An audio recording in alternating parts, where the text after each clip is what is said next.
Hello YouTube and welcome back to UK Highland Photography. I'm Strober and today we're going to be talking about some of the common problems it is that nightclub photographers do face.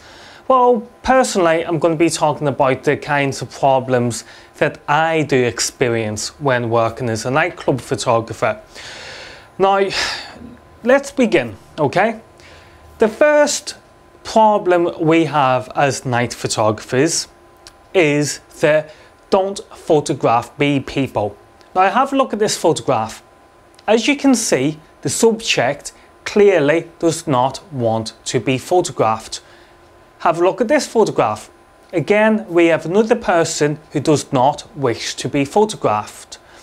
However, I myself actually like these kind of photographs. Instead of taking offense, I actually get some form of enjoyment out of the photograph because I think somebody who hides their identity within a photograph like this makes the photograph just even more interesting, as you as the viewer want to know more about that subject.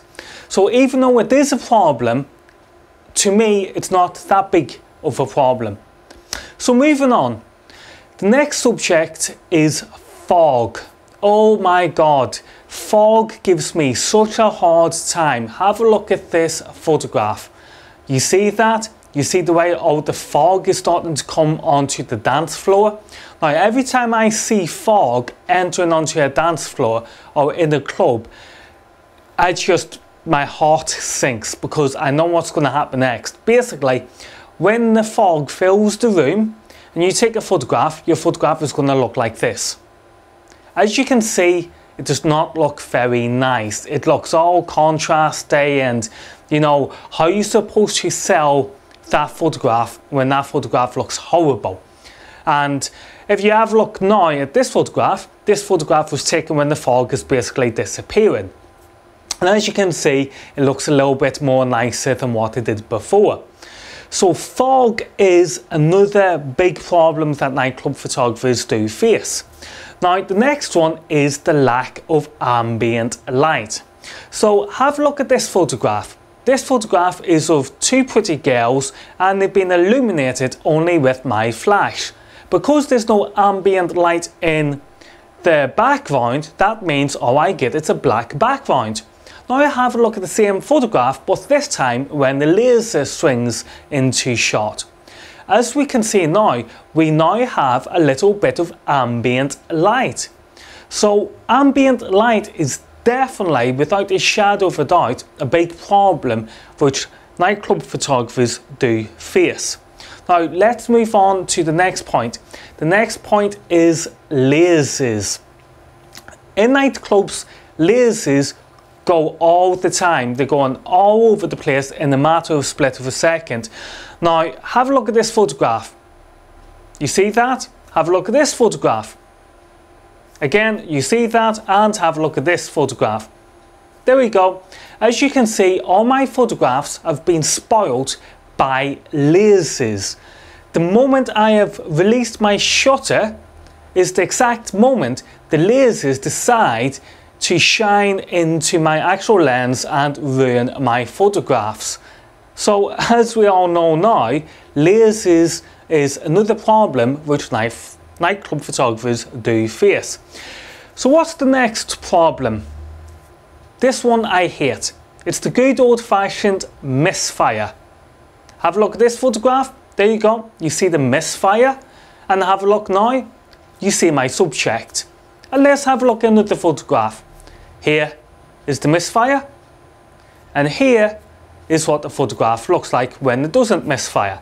Now, when you experience misfires in nightclubs, it really is a pain in the backside, because remember, you're trying to sell something, you're trying to sell your photographs, and when your equipment stops working, like with misfires, then it's a bit of a bad situation to be in. Because one, it makes you look unprofessional, and two, it starts to make you think about how reliable your equipment really is.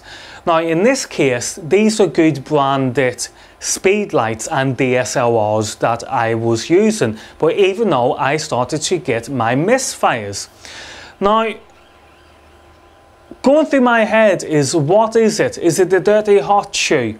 Is it a faulty connector? Is it the batteries? All this information goes through your head with regards to misfires. Now unfortunately, with misfires, you've just got to keep working with them and keep reminding your subject that you're having a technical fault, and you're just going to take another photograph in order to hopefully rectify the situation and resolve it. So that's misfires. Now the next problem nightclub photographers face is the photo bomber. If you don't know what the photo bomber is, then the photo bomber who is basically someone who has got nothing to do with the group who decides to come into the photograph. Now for example, have a look at this photograph. You can see it's a couple. Now have a look at this photograph. Can you see the photo bomber? There we go. We have photo bombers in nightclubs. I think we have photo bombers everywhere. So the photo bombers is something you've got to be careful with. Now what I tend to do when I have a photo bomber is, you've got to remember, a photo bomber is basically wanting attention. So what I do personally is, if I see a photo bomber sneaking into the shot, I will quickly take the shot, and as soon as my flash goes off, the photo bomber leaves. As soon as the photo bomber leaves, I take another shot of my subjects. That way I can show my subjects the photograph without the actual photo bomber. Now it doesn't always work, this technique, but sometimes it does. But photo bombers are a problem. Now another problem I experience with nightclub photography is out of focus shots. Now let me explain this. This is more of an operator error. For me personally, I'll take photographs of, let's say, the DJ working in his studio booth, and in order to do some of these shots, I basically switch my camera on to manual focus. And later on in the evening, I will take a photograph, and it will look good on my LCD screen, but because I've not really paid that much attention to it, in reality it looks like this. As you can see, that does not look good. And then that means when I realise, I've got to take it back, switch it back onto autofocus, and then take the shot again, and hey presto, we get this. As you can see, it's a very big difference. But anyway guys, there's just some of my ideas with regards to some of the problems it is that us nightclub photographers do experience when we're working in the clubs. Remember to subscribe to the channel. I'm Strober, and also check out online shop over at www.ukhighland.com.